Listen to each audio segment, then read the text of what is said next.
पैसे मिलते थे, घर कैसे भी हमारा चल रहा था, घर की स्थिति काफ़ी दयनीय हो गई थी। जो आज मेरे पास है और ज़्यादा भी नहीं है, तो उसमें कैसे मैनेज करना है ये सोचता था मैं सर। थका हूँ, हारा हूँ, लेकिन टूटा नहीं हूँ, चलता रहा हूँ, निरंतर चलता रहा हूँ। नमस्कार दोस्तों, स्वागत है आपका रैंकस गुरु परिवार में। वो कहते हैं ना, जीवन में विघ्न जब आते हैं सोते से हमें जगाते हैं। आज हम एक ऐसे इंसान से रूबरू होंगे जो आपके बीच से उठ करके आज सिलेक्शन लेने के बाद ना केवल एक बल्कि तीन सरकारी नौकरी एनटीपीसी, सीजीएल और सीएचएसएल में सिलेक्शन लेकर के आपके सामने है। आज उस इंसान के संघर्ष भरे जीवन की कहानी सुन करके आपको लगेगा कि भगवान ने आपको बहुत कुछ दे रखा है।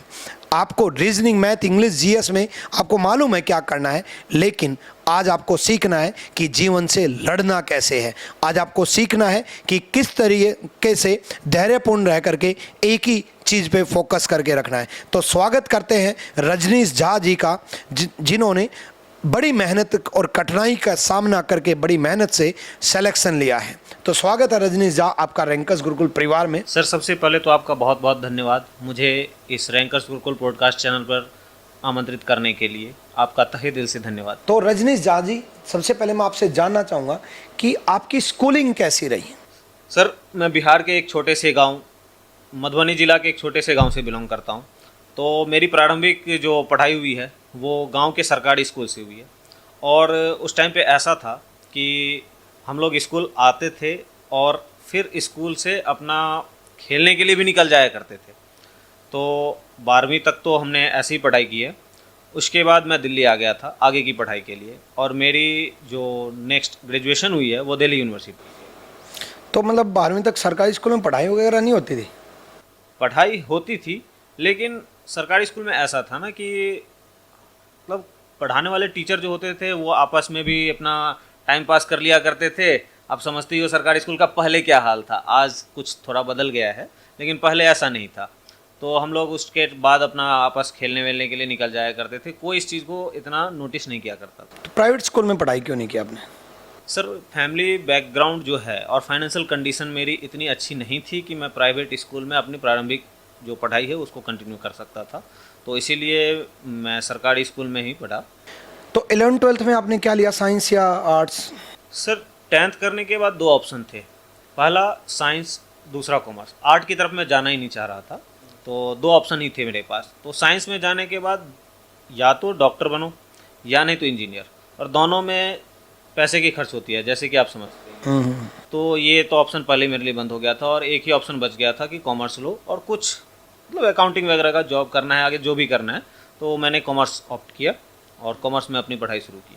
तो कॉमर्स में रजनीश, मैंने सुना है कि कॉमर्स वाले ज़्यादातर सीए की तरफ जाते हैं, तो आपने नहीं सोचा सीए की तरफ जाने की? मैंने भी सोचा था और मैंने तैयारी शुरू भी की थी। अच्छा। तो सीए की पढ़ाई जो होती है उसमें सबसे पहले सीपीटी होता है, उसके बाद आईपीसीसी होता है, फर्स्ट ग्रुप सेकेंड ग्रुप, फिर 3 साल का आर्टिकलशिप, और उसके बाद लास्ट में फाइनल 2 ग्रुप में होता है। हालांकि अब उसका नाम चेंज कर दिया गया है, लेकिन जो मैं था तो उस टाइम पे सीपीटी मैंने क्लियर किया था और आईपीसीसी फर्स्ट ग्रुप भी मेरा क्लियर था। फर्स्ट ग्रुप क्लियर करने के बाद जब मैं सेकेंड ग्रुप में था तो मेरी उस हिसाब से तैयारी भी नहीं चल पा रही थी, क्योंकि मैं अपने दीदी के यहाँ रह करके तैयारी करता था। मैं दिल्ली आ गया था और मैं उनके साथ ही रह करके तैयारी करता था, और घर पे रह करके उस हिसाब से तैयारी नहीं हो पा रही। कोचिंग वगैरह सीए की? कोचिंग सर, वही फीस बहुत ज़्यादा थी। जो मैंने पता किया तो 50-50 हज़ार फीस आईपीसीसी के बैच के लगते थे, जो मैं देने में असमर्थ था, और मैंने कोचिंग नहीं ली। मैं अपने घर पे रह करके ही तैयारी करता था। अच्छा, तो पहले आपने सीए की पढ़ाई की, सीएम बनने की सोची। तो सीए बनने की लाइन बिल्कुल अलग है। अगर हम एसएससी की बात करें, सरकारी नौकरी बिल्कुल अलग है, सीए की लाइन अलग है। उस लाइन को छोड़ करके आप एसएससी में कैसे आए? सर, मैं सीए की तैयारी कर रहा था और आईपीसीसी सेकेंड ग्रुप जब मेरा क्लियर नहीं हुआ था तो मेरे ही पड़ोस में जो कुछ मेरे से सीनियर थे, उसमें एक भैया जी थे, उनका एक्साइज इंस्पेक्टर में सिलेक्शन हुआ था, जो जिससे मैं काफ़ी ज़्यादा प्रभावित हुआ। और इस चीज़ के बारे में तब तक मुझे सीजीएल और एसएससी के बारे में बिल्कुल भी पता नहीं था। मतलब जो जीरो कहते हैं ना, ऐसा कुछ होता है, मुझे बिल्कुल भी नहीं पता था। और मैंने कभी सोचा भी नहीं था कि मुझे गवर्नमेंट लाइन में तैयारी करनी है या आना है, मैंने सोचा ही नहीं था। फिर मैं आया मुखर्जी नगर, मुझे पता चला कि मुखर्जी नगर एक ऐसा जगह है, एक जहाँ पे काफ़ी सारे इंस्टीट्यूट है और ऐसी पढ़ाई वहाँ पे तैयारी कराई जाती है। मैं मुखर्जी नगर आया और फिर यहाँ तैयारी शुरू की। ओके। मैं उसके बाद जैसे कि मुखर्जी नगर आया था तैयारी करने, तो मुझे पता चला कि रैंकर्स गुरुकुल नाम का एक संस्था है, जहाँ वहीं बच्चे रह करके और अच्छे से तैयारी करते हैं, सब कुछ वहीं फैसिलिटी मिलती है। तो मैं रैंकर्स गुरुकुल में गया और फिर वहाँ मैंने अपनी आगे की पढ़ाई कंटिन्यू की। ओके। तो मतलब जब आप इसमें आईपीसीसी में फेल हो गए थे, तो आईपीसीसी में मैंने सुना है सीए लाइन में कई बार फेल होते हैं, कई बार पास होते रहते हैं, लेकिन लगे रहते हैं। मतलब आपको क्या लगा कि नहीं, मुझे आईपीसीसी सीए लाइन छोड़ देनी चाहिए? मैं जो ये सीजीएल की पोस्ट जो है, चाहे वो वर्दी वाली पोस्ट हो या बिना वर्दी की पोस्ट हो, उससे मैं काफ़ी ज़्यादा प्रभावित हुआ था और मुझे लगा कि ये मेरे लिए करना बेहतर ऑप्शन है। ओके। तो जिस वजह से मैंने सीए ऑप्शन छोड़ दिया, क्योंकि सीए कंटिन्यू करना भी आगे 4 साल का एक ड्यूरेशन था और मैंने सोचा कि नहीं, उससे जल्दी मैं इस चीज़ को पा सकता हूँ। ओके। तो आपके परिवार के बारे में कुछ जानना चाहता हूँ। आपके पिताजी क्या करते हैं और आपकी माताजी क्या करती हैं? शुरुआती दौर में सब कुछ अच्छा चल रहा था। मेरे पिताजी एक प्राइवेट कंपनी में मैनेजर के पद पर कार्यरत थे। उसके बाद उनकी तबीयत बिगड़ गई और वो गांव आ गए और ऐसा हुआ कि जो उनका दायां हाथ है वो बिल्कुल ही कांपने लगा था, वो हाथ से लिखने की स्थिति में नहीं थे। फिर गांव आकर के काफ़ी दिनों बाद उन्होंने अपने लेफ़्ट हैंड से भी लिखना शुरू कर दिया और पास में ही एक जो छोटा सा जो प्राइवेट स्कूल होता है उसमें उन्होंने पढ़ाना शुरू कर दिया। तो मतलब जो राइट। सैलरी के नाम पे जो है वो बिल्कुल कुछ ही तुच्छ पैसे मिलते थे। घर कैसे भी हमारा चल रहा था, घर की स्थिति काफ़ी दयनीय हो गई थी, लेकिन उस टाइम भी पापा ने और मम्मी ने काफ़ी मेहनत किया आगे हमें पढ़ाने के लिए। वो कह सकते थे कि नहीं, कुछ और भी आप लोगों को भी करना पड़ेगा काम वाम, लेकिन नहीं, उन्होंने हमें पढ़ाने के अलावा और कुछ सारी जो भी दिक्कत थी उन्होंने सही। तो मतलब राइट हैंड थे, लेकिन उस उम्र में दोबारा से लेफ्ट हैंड से लिखना शुरू लेफ्ट हैंड से, और आज मेरे पिताजी दोनों हाथ से लिख सकते हैं। किया। ओके। तो आपकी फाइनेंशियल कंडीशन वीक होने के बाद आपने मतलब एसएससी की तैयारी की, तो खर्चा कैसे चला है, मतलब दिल्ली रहने का या रैंकर्स गुरुकुल में रहने का? जी सर, जैसे मैं जब सीए तैयारी छोड़ करके रैंकर्स गुरुकुल आया, तो रैंकर्स गुरुकुल में आने के बाद मैं उस टाइम पे होम ट्यूशन पढ़ाया करता था। 2 होम ट्यूशन मैंने उस टाइम पे शुरू की थी, तो दोनों मैं पढ़ाता था और फिर अपनी तैयारी करता था। कुछ दिनों बाद मैं ऐसे आपसे मिला था, आपको भले ही याद हो ना हो, तो मैं आपसे मिला था कि सर कुछ काम हो तो बता दीजिए। तो आपने मुझे कंटेंट डेवलपर का काम बताया था और मैं तकरीबन 4.5-5 घंटे कंटेंट डेवलपर पे काम करता था। मतलब जो भी कंटेंट गुरुकुल के तैयार होते थे उस पे करता था और उसके बाद अपनी सेल्फ स्टडी पे ध्यान देता था। नहीं, मतलब मुझे याद है उस टाइम की वो स्टोरी। आप कहीं मतलब आपकी सिचुएशन मैंने समझी। आपने कहा था कि सर या तो मुझे घर जाना पड़ेगा, वापस गांव हाँ, जाना हाँ, पड़ेगा, हाँ। या तो मुझे गुरुकुल छोड़ना पड़ेगा, मेरी पढ़ाई रुक जाएगी, है ना। और अगर मेरे को पढ़ाई कंटिन्यू करनी है तो कुछ ना कुछ आप मतलब मुझे काम दीजिए और गुरुकुल में रखिए।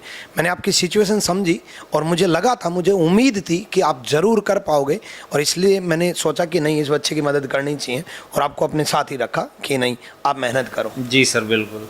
तो रजनीश, आप जीवन में सबसे ज़्यादा इंस्पायर्ड किससे हुए थे? सर देखिए, ज़िंदगी इतनी बड़ी है ना, बहुत सारे लोग हमें ऐसे मिलते रहते हैं जिनसे हम इंस्पायर होते हैं। ऐसे ही मेरी भी ज़िंदगी है।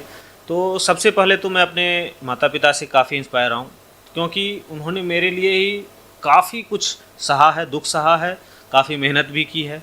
आज मैं जिस भी मुकाम पे पहुँचा हूँ, बहुत कुछ तो नहीं पहुँचा हूँ, लेकिन जिस भी पहुँचा हूँ उनकी बदौलत पहुँचा हूँ। तो सबसे पहले तो उनका बहुत बहुत आभार है। उसके बाद जब मैं दिल्ली आया तो मेरी दीदी और जीजा जी ने काफ़ी हेल्प भी की, और जो उनका एक इमोशनल और हर एक तरह से अटैचमेंट रहा, मैं उनसे भी काफ़ी प्रभावित रहा हूँ। उनसे सक्सेस का भी हमेशा एक स्रोत मिलता रहा है। और जब मैं आपसे मिला तो मैं आपसे भी बहुत ज़्यादा प्रभावित हुआ। आपसे मिल करके मुझे ऐसा लगा कि ज़िंदगी में किसी चाहे कैसा भी सिचुएशन है, खुश रहना बहुत ज़रूरी है। और मैंने आपको देखा है कि चाहे बैकग्राउंड में कितनी भी मुसीबतें हो, आप हमेशा मुस्कुराते रहें। तो मैं आपसे काफ़ी ज़्यादा प्रेरित रहा हूँ। हाँ, तो बच्चों, हमेशा जीवन में मैं हमेशा यही सिखाता हूँ कि हमेशा जीवन में सिचुएशन कुछ भी हो, कितनी भी बुरी क्यों ना हो, हर वक्त अपने चेहरे पे स्माइल जरूर रखना। मैं मानता हूँ कि परिस्थिति विपरीत जरूर होंगी, मैं मानता हूँ सिचुएशन आपकी खराब हो सकती है, लेकिन उस दौरान मुस्कुराना ही जीवन में है, उस दौरान खुश रहना ही जीवन कहलाता है। चाहे जीवन में कितना ही संघर्ष चले, लेकिन हर वक्त खुशी के साथ जीवन बिताना है, क्योंकि ये खुशी ही है जो आपको कामयाबी तक पहुंचाएगी।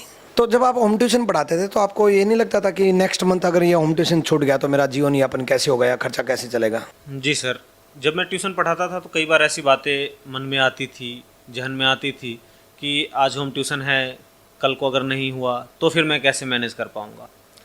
बट इसके साथ मुझे पढ़ाई भी करनी थी, तो मैं इन सब चीज़ों से बिल्कुल बाहर आ करके अपने पढ़ाई पे फोकस करता था कि कल की कल देखेंगे, जो आज मेरे पास है और ज़्यादा भी नहीं है तो उसमें कैसे मैनेज करना है। तो मैं उस चीज़ को बस मैनेज कर रहा था और अपने पढ़ाई पे फोकस कर रहा था बस। ओके, सबसे पहले आपका सिलेक्शन किस में हुआ? सबसे पहले सर मेरा सिलेक्शन आरआरबी एनटीपीसी में हुआ था, जिसका फॉर्म 2019 में आया था।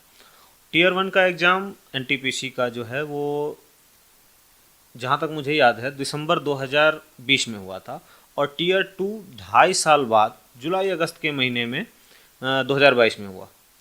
उसके बाद फिर तुरंत ही टाइपिंग वगैरह का प्रोसेस हो गया था, होते होते दिसंबर 2022, और ऐसे करते हुए जब मेरा डीबी मेडिकल सारे प्रोसेस कंप्लीट होते होते रिज़ल्ट 8 मार्च 2023 होली का दिन था, उसी दिन आया था।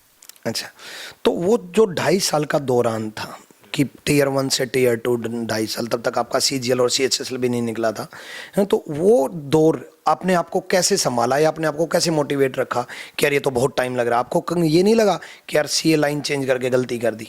सर सबसे पहले तो ये सिस्टम की बहुत ही खामी है, जो इतने इतने दिन तक, अब सोचिए सर 2.5 साल कम समय नहीं होता है, बहुत दिन होता है। 2.5 साल तक अब एक बंदा तैयारी किए जा रहा है, उसका एग्ज़ाम ही नहीं हो रहा है, एग्ज़ाम हो रहा है उसके रिज़ल्ट नहीं आ रहे हैं, इंतज़ार करना बहुत मुश्किल हो जाता है सर। तो ऐसे ही हम भी काफ़ी देर तक कर ही क्या सकते हैं, मजबूरी थी कि तैयारी करना ही है, रिज़ल्ट नहीं आ रहा है, हम तो सिस्टम में है नहीं कि कुछ बदल सकते हैं। तैयारी किए जा रहे थे, कई बार ऐसी भी रातें आई हैं जो पूरी पूरी रातें हम जागे रहे, रोने का मन करता था, पूरी पूरी रात रोए। ये सोचता था मैं सर, थका हूँ, हारा हूँ, लेकिन टूटा नहीं हूँ, चलता रहा हूँ, निरंतर चलता रहा हूँ। वो कहते हैं ना, इंसान संसाधनों के अभाव में असफल नहीं होता, संभावनाओं के अभाव में असफल होता है। बच्चा सोचता है कि मेरे पास ये नहीं है, वो नहीं है, इसलिए मैं असफल हूँ, बल्कि सच्चाई यह है कि आपके पास कुछ ना होते हुए भी आप सब कुछ पा सकते हो, सब कुछ कर सकते हो। बस संभावना का अभाव नहीं होना चाहिए, संभावनाएं बनी रहनी चाहिए कि मुझे सब कुछ पाना है और करना है। हाँ, मैं मानता हूँ कि रजनी साहब की स्टोरी में, मतलब एक तो आप सरकारी स्कूल से पढ़े हो, ऊपर से फाइनेंशियल कंडीशन कम, ऊपर से फिर मतलब तैयारी में समय भी लग रहा है, एग्जाम में भी समय लग रहा है ना, अपने आप को मोटिवेट भी रखना है, अपना काम भी चलाना है, लेकिन तैयारी करते वक्त कोई ऐसी घटना जिसने आपको अंदर से तोड़ दिया हो, झकझोर दिया हो?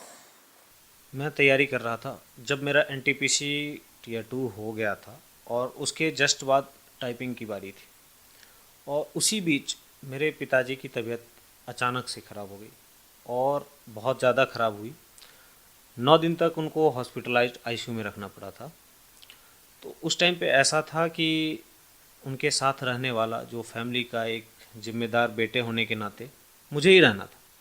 तो मैं रात को हॉस्पिटल में रहता था, दिन में भी रहता था। तो दिन को तो बहुत सारे पेशेंट और डॉक्टर के अवेलेबल की वजह से मैं वहाँ पढ़ाई नहीं कर पाता था, और उसके बाद मेरा एग्ज़ाम भी था और बाकी तैयारियाँ भी करनी थी।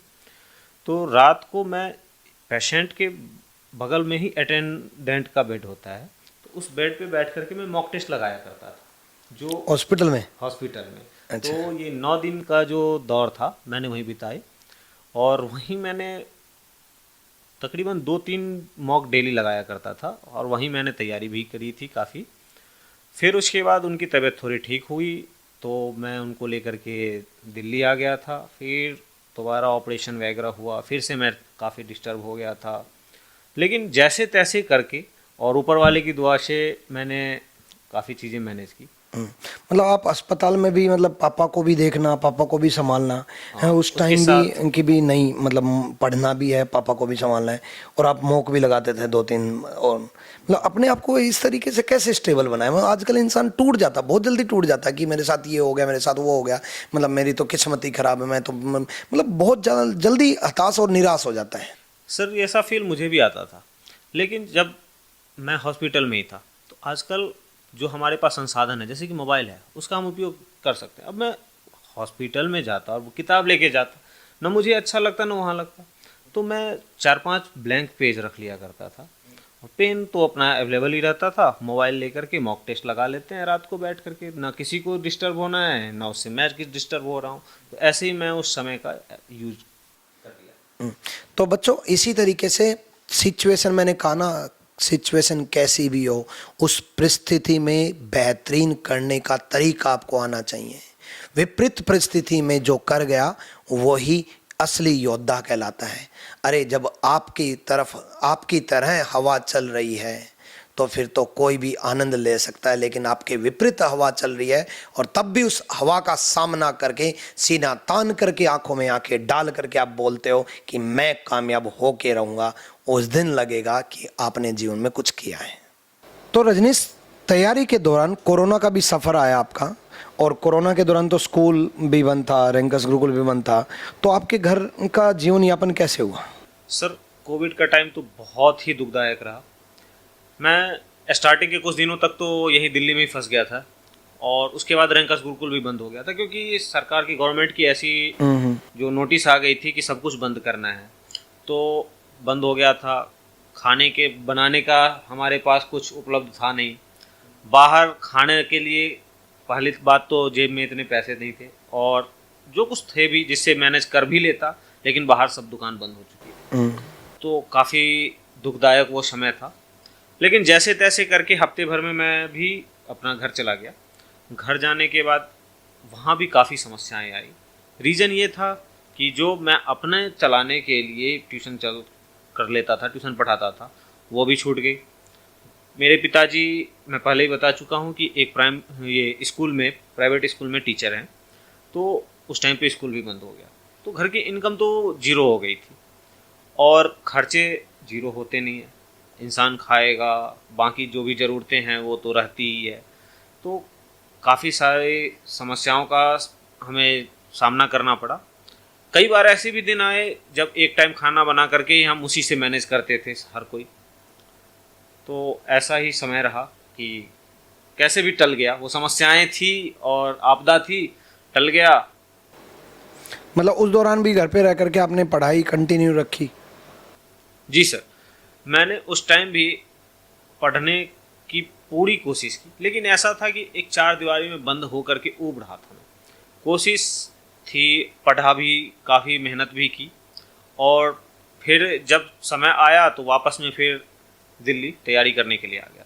सच है, विपत्ति जब आती है कायर को ही दहलाती है, सुरमा नहीं विचलित तो होते, क्षण एक नहीं धीरज खोते, कांटों में राह बनाते हैं, खुद चढ़ विपत्ति पर छाते हैं। तो आप भी विपत्तियों से घबराना नहीं है, डरना नहीं है, विपत्तियों का सामना करना और जीतना है। इस बीच आपके मन में ये नहीं आया कि मैं प्राइवेट जॉब ज्वाइन कर लूँ, या कोई भी दूसरा पार्ट टाइम या फुल टाइम दूसरा सोर्स ऑफ इनकम जनरेट करूँ?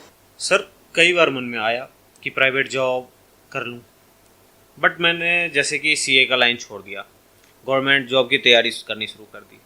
तो मैं एक जगह से हार चुका था, घर में भी, रिश्तेदारियों में भी, एक सब में इमेज बन गया था कि नहीं, मैं एक छोड़ करके दूसरे कुछ में आ गया। अगर मैं ये भी छोड़ देता ना, तो सबके मन में यही होता और ऐसा लगता कि नहीं, करने वाला नहीं था तो नहीं हुआ। ऐसा कोई भी परेशानियां नहीं देखता है।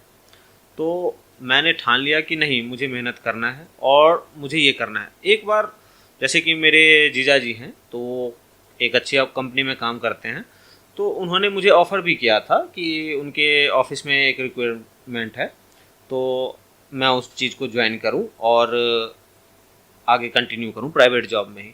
मगर मैंने उनको मना कर दिया कि मुझे कुछ समय का वक्त और मिलना चाहिए, मैं आगे कर दिखाऊंगा, और मैंने फाइनली कर दिखाया। नहीं, ये तो वास्तव में मतलब आपने कई डिसीजन ऐसे लिए कि बस अपने आप को संभाला, ठाना कि मुझे कर दिखाना है और करके दिखाया। और बच्चे, मैं इसीलिए मैं आपको भी बोल रहा हूँ कि अगर आप लगन से मेहनत करोगे तो रिजल्ट ज़रूर मिलेगा, आज नहीं तो कल मिलेगा और बेहतरीन मिलेगा। इसलिए हमेशा निरंतर रूप से प्रयास करते रहें, प्रयास ज़रूर करते रहें। ऐसा नहीं मौज मस्ती भी कर रहे हो, मेहनत भी नहीं कर रहे, तैयारी भी नहीं कर रहे और कुछ और भी नहीं कर रहे, और एट द एंड 5-7 साल बाद आपको पता चले कि मैंने क्या किया है ना। तो इसलिए प्रयास ज़रूर करते रहें, मेहनत ज़रूर करते रहें, उसमें कोई कमी नहीं। और उसके लिए ईमानदार आप अपने लिए रहें, किसी को दिखाने के लिए नहीं। आप अपने लिए अपने आप को ईमानदार बनाएं कि हाँ, मैं मेहनत कर रहा हूँ। आपको काफ़ी समय लगा और उसके दौरान अपने आप को कैसे संभाला? कई बच्चे 2-2 साल में, 2.5 साल में ही छोड़ देते हैं कि नहीं यार, मेरे से नहीं हो पाएगा। सर, इसका श्रेय सबसे ज़्यादा रैंकर्स गुरुकुल को जाता है। मैंने अपनी तैयारी का जो गवर्नमेंट जॉब का है वो मैक्सिमम समय रैंकर्स गुरुकुल में ही बिताया। कई बार मैं डिबेट भी होता रहा हूँ। मैं आपके पास आया करता था कि सर ऐसा ऐसा हो रहा है, मन कर रहा है कि छोड़ दूं सब कुछ, कोई जॉब कर लूं, या नहीं तो बिल्कुल गांव चला जाऊं, ऐसा होता था। तो आप हमेशा मोटिवेट करते रहते थे। जो गुरुकुल की मैनेजमेंट टीम है, राहुल सर संभालते हैं, उनसे काफ़ी चीज़ें डिस्कस करता था कि कैसे क्या पढ़ना है, नहीं पढ़ना है। तो वो भी आकर हमें समझाते थे कि नहीं रजनीश, तुम सफलता के बिल्कुल नज़दीक आ चुके हो, सिलेक्शन बिल्कुल 2 कदम आगे हैं और बस हो जाएगा। क्योंकि मेरे मॉक वगैरह में भी सही नंबर आ जाते थे, तो वो भी हमेशा मोटिवेट करते रहते थे। और बाकी कुछ जो मेरे कांटेक्ट में जो हमारे से सीनियर थे, सेलेक्टेड कैंडिडेट, उनसे भी डिस्कस करता रहता था। तो ऐसे ही डिस्कस कर करके मैं अपने आप को मोटिवेट कर लेता था कि नहीं, करना है और मैं कर दिखाऊंगा। तो बचपन में एक कहावत सुनी है, उसका असली मतलब आज समझ में आया कि करत करत अभ्यास के जड़मती होत सुजान, रसरी आवत जावत ते सिर पर पड़त निशान। ये निरंतर लगे रहे, है ना। और बस एक्चुअल में किसी भी बच्चे को समय क्यों लगता है ज़्यादा कम, ये क्यों डिफ्रेंशिएट होता है, उसकी स्कूलिंग पर बहुत डिपेंड करता है। उसकी एजुकेशन बैकग्राउंड, अपब्रिंगिंग्स कैसी रही है, फैमिली बैकग्राउंड कैसा रहा है, उस पर बहुत डिपेंड करता है।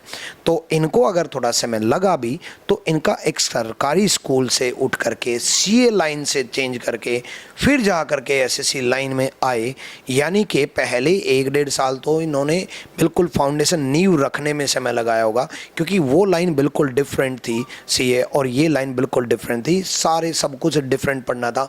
कॉमर्स लाइन से ये उठ करके आए तो जीएस इनकी बिल्कुल कमज़ोर होगी। सरकारी स्कूल में पढ़े हैं तो इंग्लिश इनको आती नहीं होगी, लेकिन फिर भी आपके सामने आज CGL क्लियर करके बैठे हैं और 3 सरकारी नौकरी लेकर के बैठे हैं। जब रजनीश कर सकता है तो आप क्यों नहीं। तो कुछ आज हम रैपिड फायर जरूर करते हैं रजनीश के साथ। आपके जीवन में सबसे महत्वपूर्ण व्यक्ति? आप सर, विक्रमजीत सर। अच्छा, जीवन को एक शब्द में डिफाइन?